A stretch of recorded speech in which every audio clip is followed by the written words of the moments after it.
Good morning. Welcome to the Thursday show. Today we'll be holding a debate on whether young Egyptian football players should move abroad or stay in Egypt and play in the Egyptian Premier League. To discuss this issue, we have with us Ahmed Asim and Omar Khair.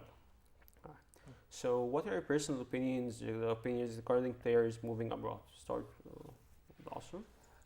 My personal opinion is that, moving abroad you achieve fame and stuff like that. But at the end of the day, we've always relied on local players, and I think we fared well with local players. Moving abroad doesn't make you a better player, and that's my view on it.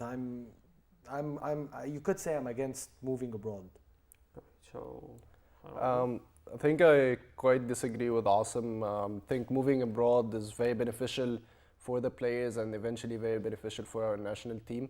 Having players who play in different leagues, different countries with different mentalities, tactics, they meet new players, they play against new players. It gives them the experience enough that they would benefit our national team eventually on the international stage.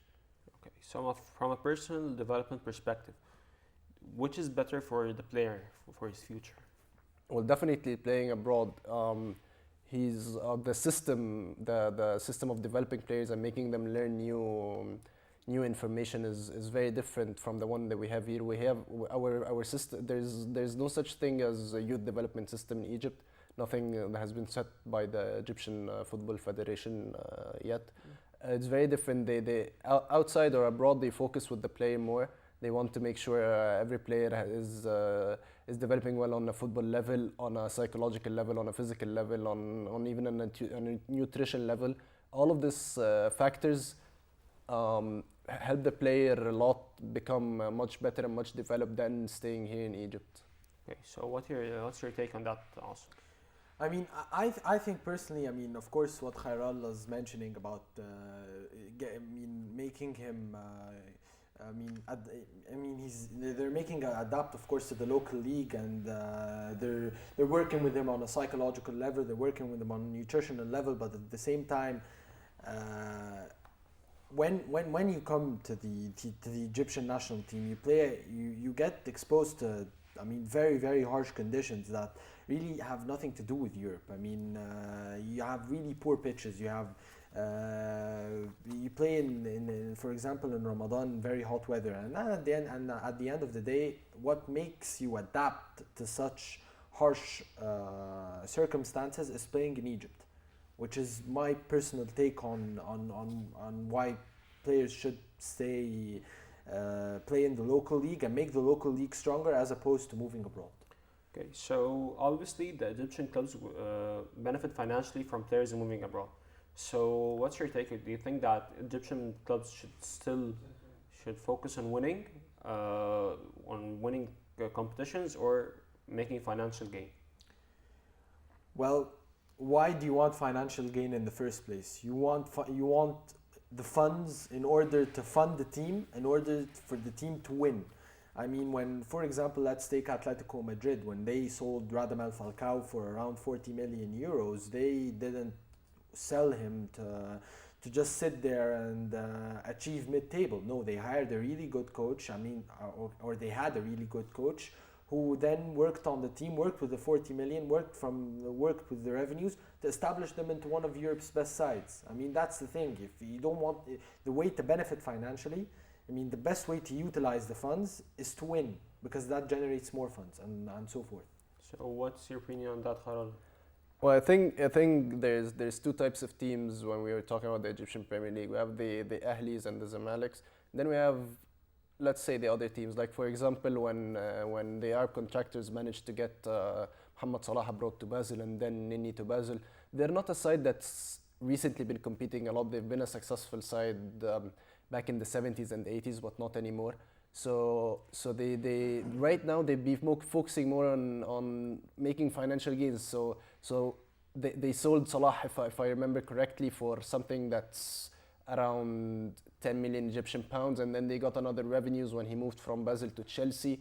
All of this has managed to give them a lot of revenues that made them survive in the Premier League, which they wouldn't have been if they didn't have the financial revenues of Salah and Al-Nini, and also they managed to establish a new youth academy. Same goes with MP, same goes with Ismaili right now, who've been on the downward slope for quite some time. So it's really different. If we're talking about Ahli and Zamalek, who's always competing on the national level and the international level, then we're talking about maybe they can hold to their players unless they get a very valuable offer. Like for example, the one we just heard about Ramadan Sobhi to Stoke City for about 5 million English pounds, which are around 65 million Egyptian pounds, which if it materializes would be a huge amount of money. So it would be something that's really hard for them to refuse. Otherwise, they would be foolish to get rid of their players for a low amount of money. Okay, so what do you think is more beneficial for the national team? Players moving abroad or staying with their team?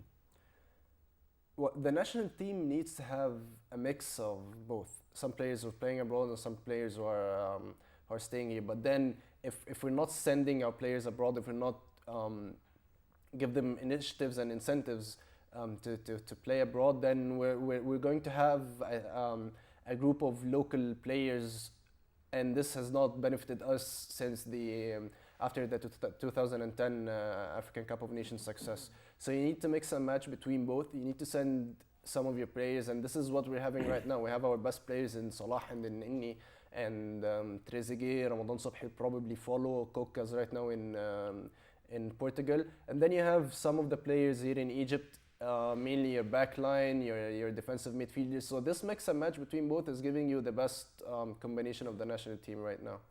So awesome. What do you think? So which is more beneficial for the national team? I have to disagree, because when we look at the players who currently play abroad, okay, and whether they've benefited the national team at the end of the day, when you look at Salah, he's benefited the national team a lot.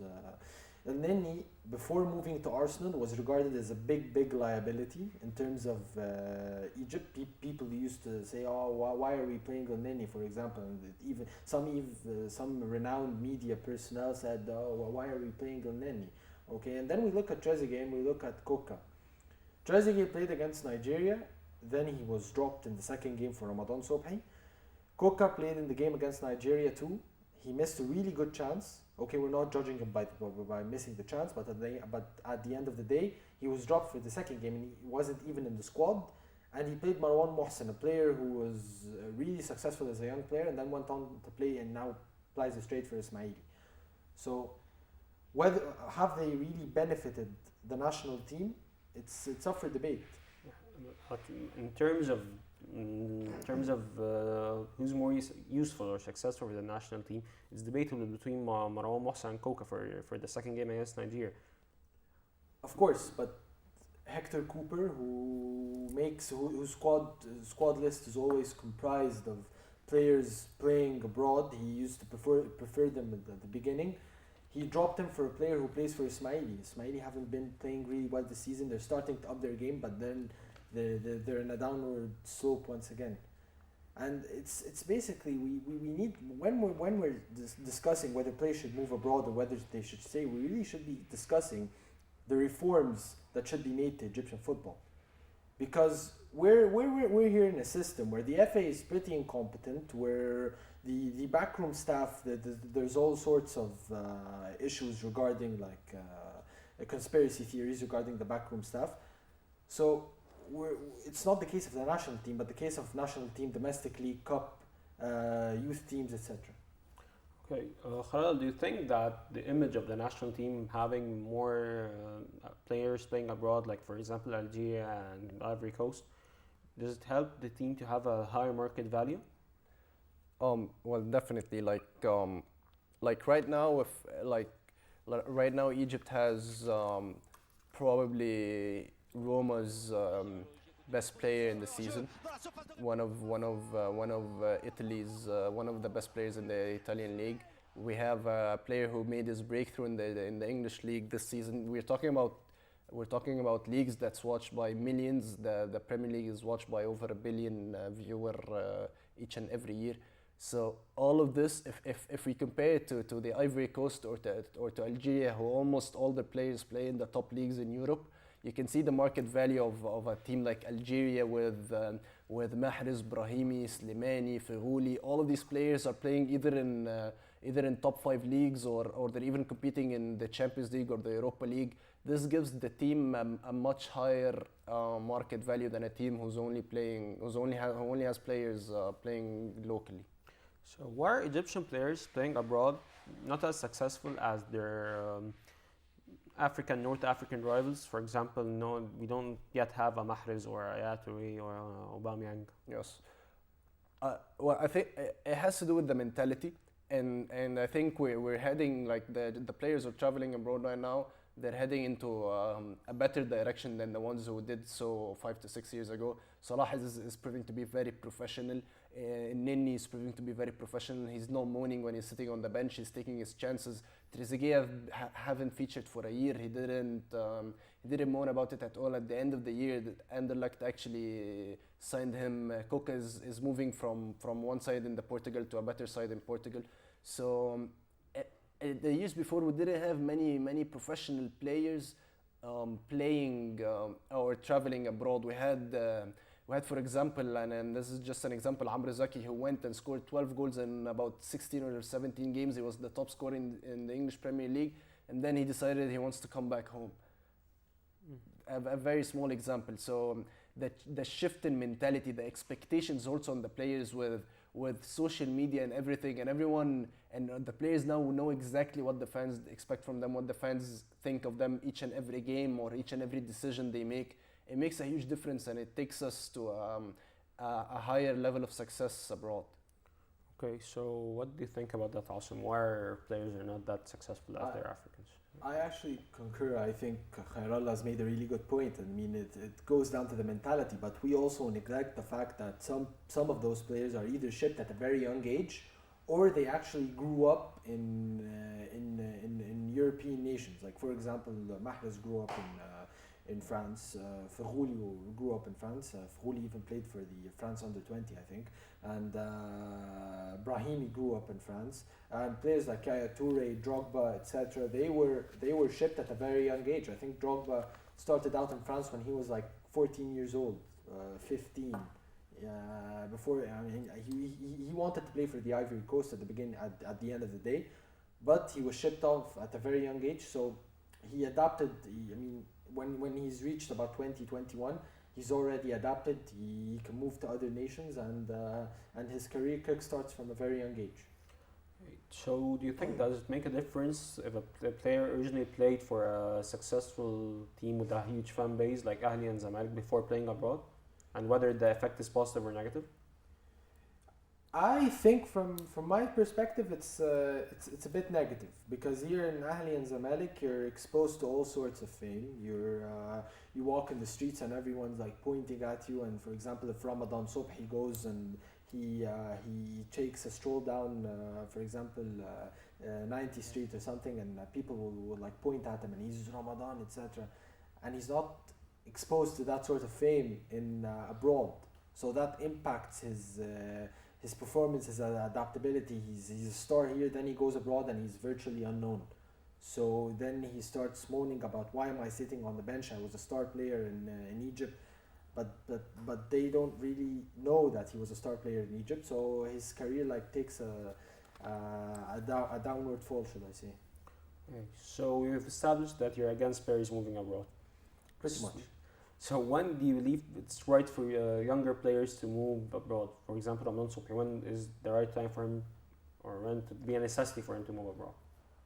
I think when you move abroad at a very young age, so you can adapt and adapt quicker. And so when it comes to like 19 years old, 20 years old, you're already established. You're already, playing really well in Europe's top 5 leagues. But if you move at like 23, 24, and then you go abroad, and then you're starting a new career, that could have serious consequences. For example, is there anything he can win for Al Ahly before it's acceptable for him to move? For you as a fan, at least. No, because I don't want my club to become a feeder club. I don't want us to become like an ASIC who are really good and they have a really good youth system, but all their players are shipped abroad at like maximum 22 years old. That's my take on it. As a fan, I don't want him to move. I want him to stay. Okay. Khalala, should players just seek moving abroad, or should they choose the league? Because you think that there are some leagues in Europe that have lower quality than the Egyptian Premier League? Well, definitely, we have players moving to Latvia and to Estonia and to Romania for some, and these are leagues that maybe are, even if they're in Europe, they're just slightly above the Egyptian Premier League in quality of opposition and quality of matches and pitches and so on. So it's they shouldn't just move to Europe for the sake of moving to Europe. Some players even move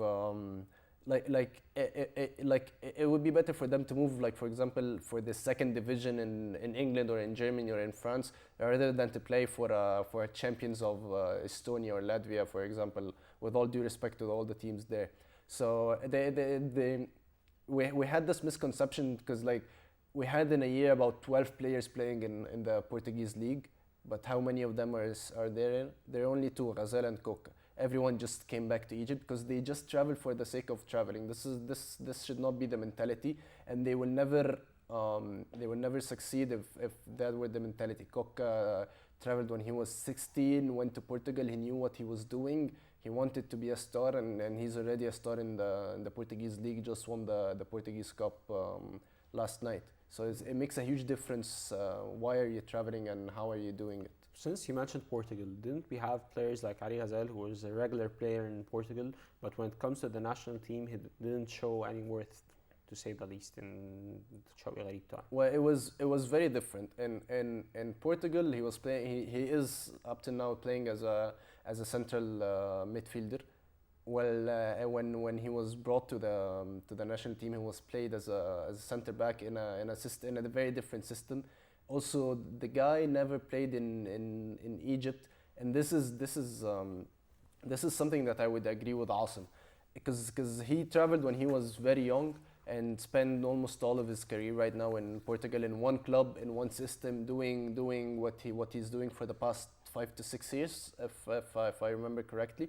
So with his low experience on the national side and playing in a different system, it's very harsh to judge him because it's a very inefficient system. The whole team was not doing well.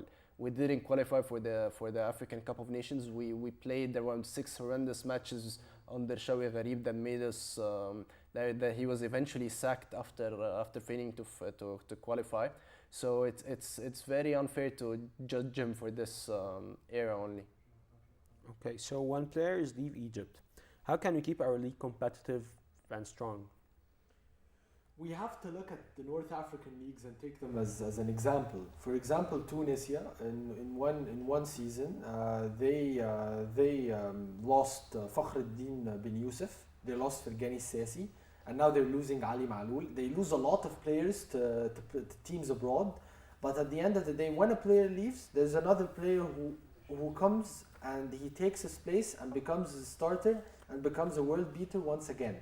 So we need to have that youth system where one player leaves, there has to be another who replaces him. That keeps the league competitive. But do we have that right now? It's up for question. I don't think we have that now. So, Khaira, do you think our youth system is helping players to play abroad? Well, if we're talking about small clubs, for example, like Maulin, like MP, they're trying or they used to bring as much youth as possible in their first team. So the first team exposure at a very young age gives them the high chance to play abroad. However, if you're a youth player in Al Ahly or Zamalek, you have to be on a very high quality, just like Ramadan Sobhi, to get the chance to play in the first team and to move abroad. So there's a opportunity cost between playing for a very strong team but not getting the chance to shine, except if you're a one of a kind talent like Ramadan, or playing for a smaller team and getting the chance to shine abroad or to shine in the first team to get more eyes on you. Okay, so any last comments? No. Thank you. Okay, thank you so much for tuning in. See you again next week.